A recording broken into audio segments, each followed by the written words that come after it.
So you clean your property with a Top Gun PC 160 pressure washer.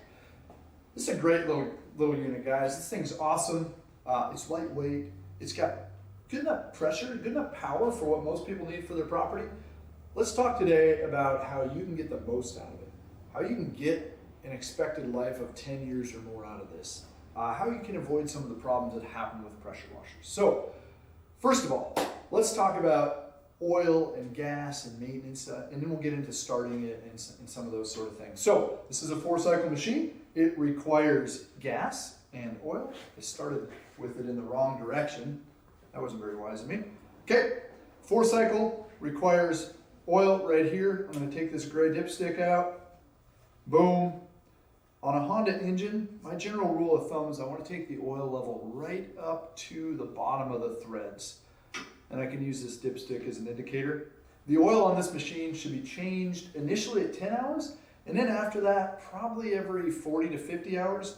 That's a lot of time on a pressure washer, and a lot of us aren't going to use them. 40, 50 hours in a year, that's a lot of washing. So how about we just change the oil once a year? That's probably the best thing. Every year we change the oil. And we got gas. We've talked a lot about gas. We know that the gas can be a problem. So we want to use an ethanol-free fuel. It's going to go right in here. We want to use it stabilized ethanol-free fuel so we don't end up with the gas going bad. Or better yet, we probably want to use a canned gas, something like True Fuel or Husqvarna makes a 4-cycle pure gas without ethanol, high octane, long shelf life. And that's what I do at my house. So throughout the year, I run normal gasoline, ethanol-free, treated, but once October, November rolls around, I'm going to put in perfect gas. I'm going to put in perfect gas so that when I bring it out in the spring, I can start it. Because a pressure washer is something that can sit for 6 months at a time. Okay, so we've got gas, we've got oil, we've got an air filter here. Let me tell you, an air filter on a pressure washer generally does not get too dirty, but it's not a bad idea to keep an eye on it. So how do I get in there? I did that without even showing you. There's these 2 little tabs that I press that allow this lid to open up, and I've got my air filter in hand. And if it's a nice day out, you can go outside. You probably already are outside. You don't keep this in your kitchen, I don't think. And can I see good light through the air filter? Tap it on the ground. Can I see good light? More than likely, you're going to get several years out of it, but keep an eye on this air filter because if you don't, you'll end up with some problems. Gas, oil, air filter, spark plug. That's right here on the back. Got my plug wrench, pull the boot off, hook the plug wrench up. I'd throw a new plug in once in a while. It doesn't hurt, maybe every couple of years. Last thing you want to do is to go out to use it, the sucker won't start, and you find out it's just a bad spark plug. Really? $4 or $5? It wasn't worth it, was it? Frustration was not worth it. So, gas, oil, spark plug, air filter. All right, it's time to start this machine. We know the basics. We know the engine maintenance. How do we start this machine up? What steps should I take before I start it? First thing I'm going to do is I'm going to grab my garden hose. It's hopefully hooked up to the faucet. And I'm not going to hook it up to the pressure washer yet. I'm going to turn that garden hose on and I'm going to flush the hose out. I don't know how, but it's amazing sand, dirt, whatever works its way into the garden hose. And the last thing we want to do is put that material into the pump. Okay? So flush the hose, hook it up, hook your quick connector up, pressure hose, hook your gun up, turn the water on, and squeeze the trigger. Let that water flow through, bleed the system, purge it, because we don't want to start this pressure washer up when there's not water through it. Otherwise, we're going to get this hammering effect, which is bad on a pump. Okay, we've got the water through, we've got it all bled. It's time to start this machine. Let's turn it around so we can take a quick peek at it. This throttle lever right here is the stop switch also. So I'm going to move it up to the rabbit. I'm going to pull out on this wire right here. That's your choke. I'm going to pull out.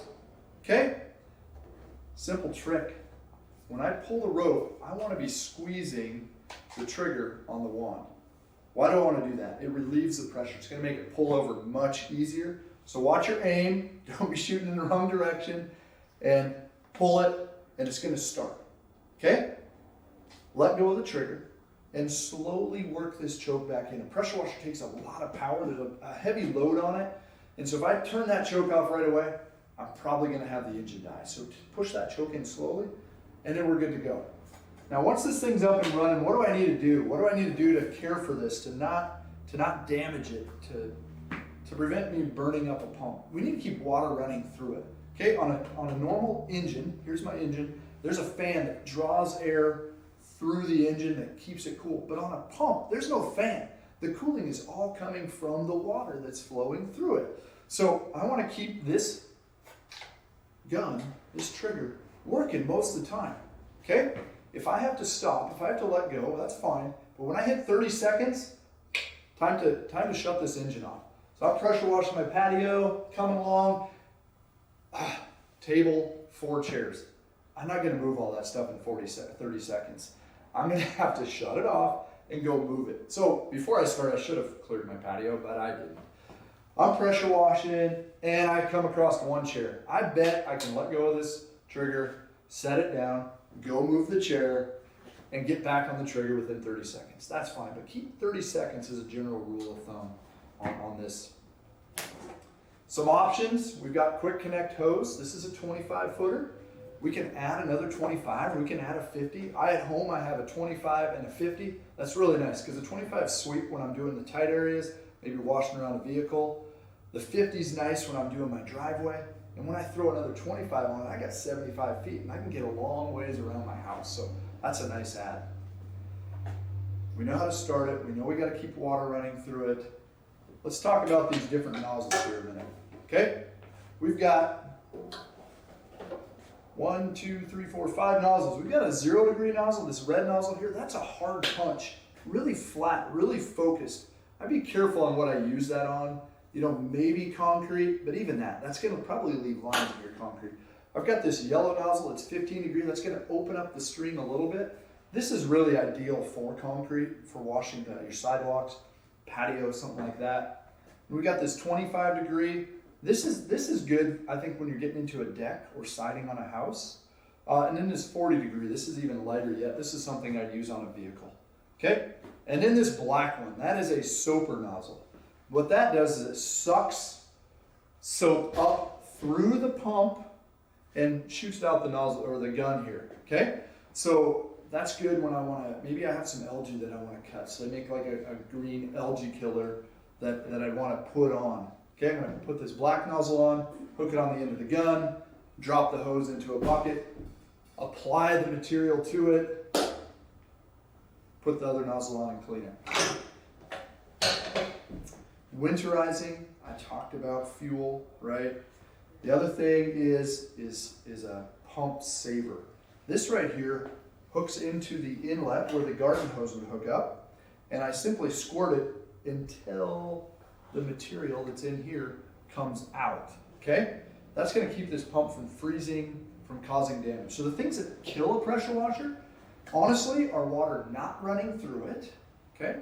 And freezing. Those 2 things right there are the most damaging. The next thing I see is dirty water. So I talked about flushing your garden hose before you start it. Well water can be bad if you have sand. So always make sure this little screen right here is intact. And if you've got really bad water, they do make better filtration systems. I think that's it. You know, I think that covers the basics of a pressure washer. If I missed something, shoot me a note, shoot me an email, comment on this video. You should have got this awesome owner's manual from Carl's Mower and Saw that talks about the operation and maintenance. But there you go, the Top Gun pressure washer. For more on how to get the most out of your equipment, subscribe to our YouTube channel.